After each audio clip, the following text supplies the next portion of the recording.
welcome back to the lecture series on refugee migration diaspora. We are going to continue with our case study, and today we will be understanding Pakistani diaspora and partition through our reading of Kamila Shamshi's novel Cartography. So, the novel Cartography was first published in the year 2001. Cartography is Kamila Shamshi's third novel, which explores various themes including trauma, migration, and intergeneration stories that are told against the backdrop of post partition Karachi, located in Pakistan. So, the setting of Cartography is in Karachi, in Pakistan. It is a sensitive collective memory reminiscence which is related to the separation of East Pakistan from the West Pakistan, and it greatly draws on and mentions at length the 1971 Civil War. The novel is based on major ethnic and racial conflicts which arose in Pakistan, and it reflects on the consequences and aftermath of these major historical events following partition of India. So, Kamila Shamshi was born in 1973 in Karachi, and that's where she grew up. She graduated in creative writing from Hamilton College in Clinton, New York. While she was at the University of Massachusetts, she wrote In the City by the Sea, and this work was published by the Granta Books in UK in the year 1998. So, we see that this first novel by Shamshi was shortlisted for the John Lennon Rhys Award in the UK. Shamshi has also received the Prime Minister's Award for Literature in Pakistan in the year 1999. Some of her notable works include In the City by the Sea, Home Fire, Burnt Shadows, and then Broken Verses. Her novel Cartography mostly documents the ethnic clashes that erupted in Karachi in the decade of 1990s. It is one of the novels that Shamshi had written in her early career when she was still living in the Karachi city before moving to London in 2007. Her other novels based on Karachi include In the City by the Sea, which came out in 1998, as well as Salt and Saffron, which came out in 2000. According to Ruvani Rana Sinha, through her novels on Karachi, I quote Rana Sinha here, Shamshi evokes the urban pleasures of the elite youth who inhabit the spider plant city by the sea, the proximity of the Arabian Sea, mangoes, crabbing, bottles of creamy flavored milk from Rahat Milk Corner, and drive to the airport for coffee and warm sand at the beach, unquote. So, this is what defines the essence of Karachi life, and this keeps coming back, this keeps inspiring Shamshi's different novels, her writings. The narrator of Cartography celebrates the city of Karachi by saying that, to quote from Shamshi, the city has taught me to look between dust and rubbish to find a splinter of glass that looked like melting ice, unquote. So, to quote from Cartography, the pollution of Karachi simultaneously chokes you and makes you gasp at the beauty of unnatural sunsets. The representation of the relatively recent trauma of Bangladeshi war for independence, which happened in 1971, plays as a prominent backdrop to Shamshi's story of returning or returned migrants.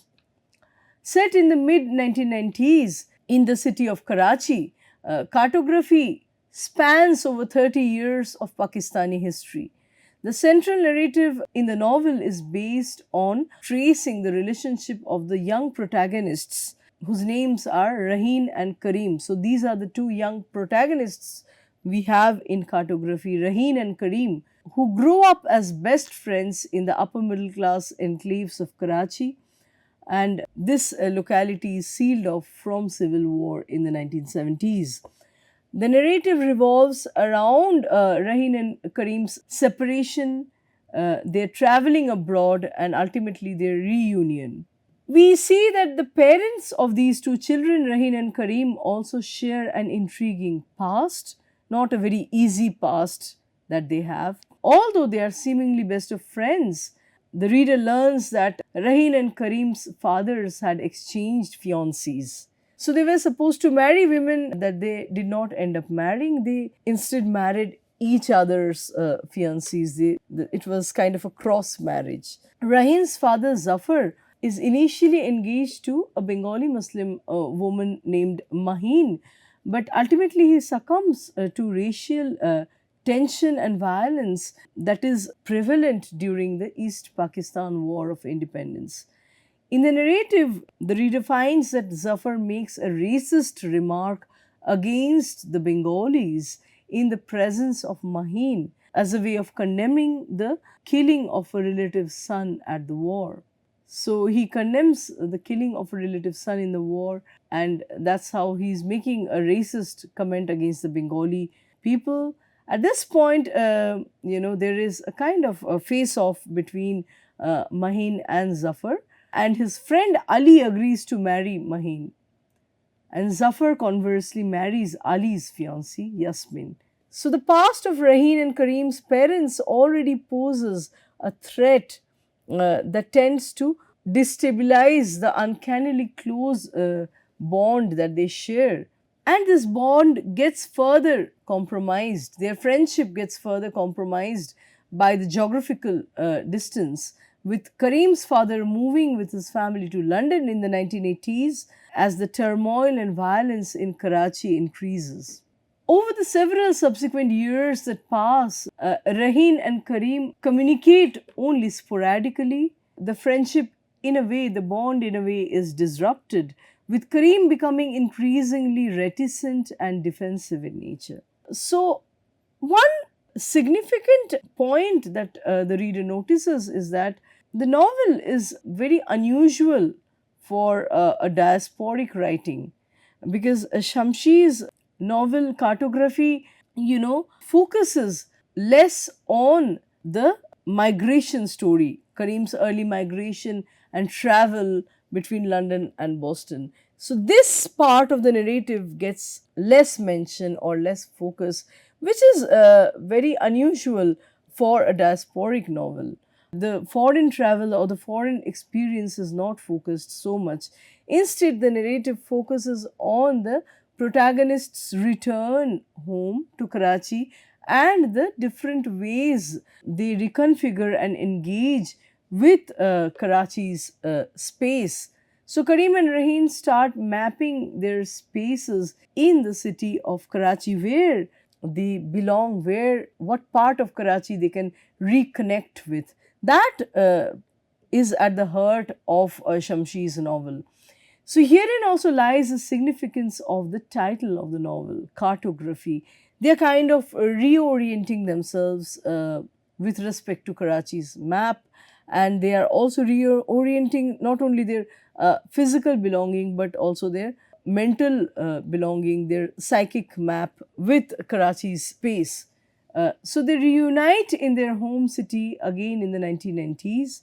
Kareem returns for the first time since his migration, and the readers are informed through the narrative that he is fully aware of what transpired between their parents, the fact that their respective fathers exchanged fiancés. They ultimately married to a woman that the other was supposed to marry. Each married a woman that the other was supposed to marry. Upon return, Kareem also realizes that the violence and negative attitudes towards the Bengali population, which repelled him before, now appear with renewed force against the migrant muhajirs. So there is this extensive study of the muhajirs or the muhajirs in this novel. So muhajirs referring to the refugee Muslims that have traveled from a space which is now post-colonial India. So they have emigrated from what became India to what became Pakistan. They moved their homes, they moved their base from India to Pakistan. Within such a violent backdrop and a discord within their families, the romance of Raheen and Karim also remains something sporadic, something that is more like a work in progress, which appears occasionally. The smoothness of the relationship, the continuity of the relationship, and the easiness of the relationship is somewhere thwarted, somewhere it faces a setback against so many familial and larger socio-historical challenges that the two characters face. So, the space of home in the novel is mapped and reconfigured in journeys of migration and return, both real and imagined. As Rana Sinha says, I quote at length, this mapping of home is one of the main thematic and contextual concerns, with the figurative K in cartography representing Karachi, Pakistan's own metropolis. Those who return to the spaces and borders they once inhabited have a relationship with Karachi that is at once strained and romanticized, steeped in nostalgia. It is along these contours that Shamshi's characters make their own cartographical inscriptions. Karim remains obsessed with the maps and tries to find rationality in the map making of Karachi. As in case of Raheen, on the other hand, the narrator points out maps were about helping someone hear the heartbeat of a place. So the differences in the two characters' approach towards map making in the novel becomes a metaphor for their different contrasting perspectives on Pakistan and its political scenario. Now, coming to cartographic lines and the watershed of partition, one sees that cartography refers to the art, science, and technology of expressing the known physical features of a geographical space, as is represented through maps, charts, as well as three-dimensional models and globes. The study of bias, influence, and agenda that goes behind making a map is what comprises a deconstructive understanding of map. So, a map is not something which is a result of a neutral imagination. There are a lot of influences, agenda, and biases which can be understood or examined once we are deconstructing a map. So, a central tenet of deconstructionism in reading a map is that maps possess power. They are not neutral, they possess power. Cultural influences dominate the process of map making. Certain abstracts on maps and map making society itself describe the array of social influences towards the production of maps. How nation states engage in the consolidation of a group of people into a nation in order to solidify their territorial holdings. So, map making is definitely power driven and agenda driven. It is a way of solidifying certain territorial holdings. Cartography is used to develop and translate imperial, political, and religious ideas into geographical imaginaries, which then produce effects at the ground level. Now, coming to the partition of India, the plan to partition India was announced on 3rd of June 1947. However, the new border was not made public until 17th of August in the same year. So, 17th of August 1947, which is 2 days after the partition took place. At the start of this period, India and Pakistan were not commonly understood as separate nation states, but there was vastly more ambiguous and complicated ideological conceptions. So, till a long time, this ambiguity, this complicated ideological conceptions prevailed. Indians rallied behind the local political leaders, and they mailed the leaders their own maps, their own desirable maps, often sketching on paper and sometimes even carving on wood, thereby expressing their hopes for the future of their country. And what happens as a result is that each person wants to stay on the right side of the border. So a Muslim always wants a land to belong to what will become Pakistan, whereas a Hindu wants her land or his land to become a part of what will become the post-colonial India after the partition. So at the same time, one sees that the real lines that would divide the British colony, the Indian subcontinent, were being drawn by a man who was flown in from outside, a barrister called Cyril Radcliffe, who had no concept, no understanding whatsoever of Indian culture, of the different communities that lived in India and their values. Indeed, the final border would separate the people from their lands. In many cases, people would be separated from their families and communities, which provoked a mass migration of millions of people. The idea that India's Muslims should be considered as a separate nation apart from the population that followed other religions was first recorded in 1888.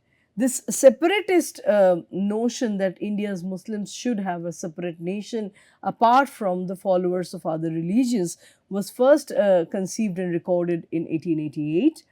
Muslim as a nation was first attached to a given territory, an imagined territory, by 1930, and the first call to create an independent state was put forward in 1933. In 1947, the nation state of Pakistan was ultimately carved out of the British Indian Empire. So, India's Muslim leaders did not only imbue an existing nationalism with aspirations towards statehood, they actually defined and oversaw the production of this nationalism, and they had envisioned the production of this nationalism through mapping its to territory and then roused its development into a state. First, the whole concept was mapped in terms of the territory that the Muslims wanted to carve out as a separate nation, and then it was further materialized. This entire process took 59 years, and maps did not just document this transformation, this becoming of two states out of one. The maps, in fact, functioned as a key enabler of the process of two-nation theory. So, contentions and debates over the India-Pakistan border have led to three wars since partition, three major wars, that is, since partition, as well as frequent standoffs between the two nuclear armed countries. And one of the sites of heightening tension is Kashmir, that remains a kind of a bone of contention years after independence. Now, coming back to Shamsi's novel Cartography, from our understanding of the power and agenda behind map making, we see that Muhajir as a diaspora is a very important theme in Shamsi's novel Cartography.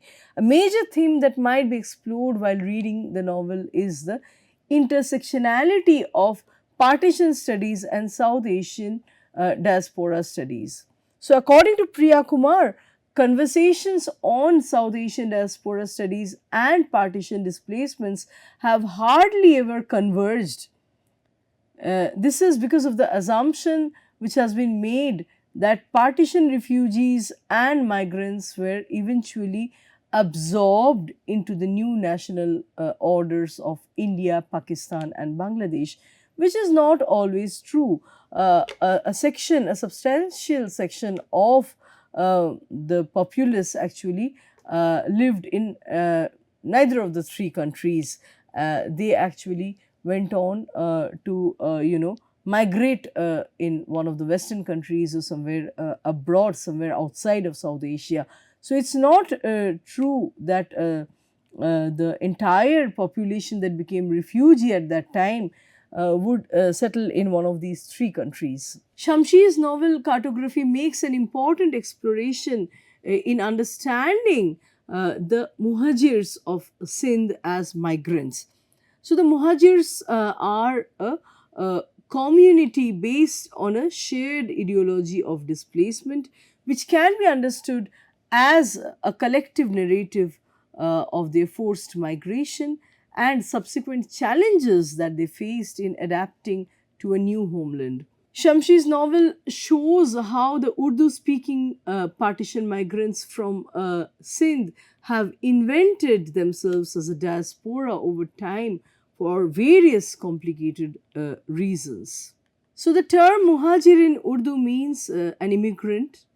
They are Muslim migrants of various ethnic groups and regional origins who migrated from various parts of India after the 1947 independence in order to settle in the newly formed state of Pakistan in search of an Islamic homeland.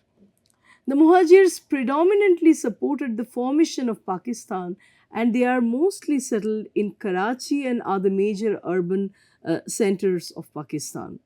The novel discusses the discrimination towards the Muhajir through an episode of Karim and Rahin's interaction with a car thief. So, if we read at length from the novel itself, the car thief shares with them his frustrations with Karachi. Educated and illiterate, he originally wanted to join the civil service, but his decent good marks were not enough because he sat the exams from Karachi, and the quota system in the province discriminates against Karachiites, particularly the migrant Muhajirs who had no family domicile outside the city that they could claim as their own when government jobs and government run university places were being allocated according to an absurd urban rural divide.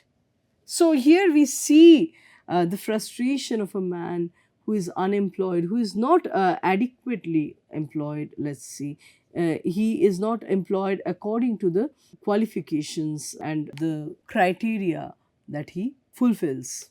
So he is not employed, he is not absorbed in the society of Karachi as much as he should be in terms of his merit and qualification. Further, we see Rahin's father Zafar reinforcing the link between ethnic discrimination and saying that this quota system is wreaking havoc on the Muhajirs who have education and ambition. This is somewhat different from the scenario one sees in post-colonial India and the refugee population. It is in fact the reverse in the case of India, where the refugees, the Sharanarthis, the Udvastus had reaped a lot of benefit after coming to the new land in terms of the refugee card and the concessions it actually offered. And the refugee card actually enabled, it facilitated the process of repatriation, of resettlement, right? So, in some sense, in the Indian scenario, the natives would complain that they are not getting as much benefit as the refugees are enjoying in education and employment with the help of the refugee card. So, Rahin is a member of the English speaking elite of the Karachi city, and still she feels the discrimination and hatred as part of the Muhajir population. She begins to understand what it means to be positioned as an outsider because of her family's migrant past and their origin in northern part of India.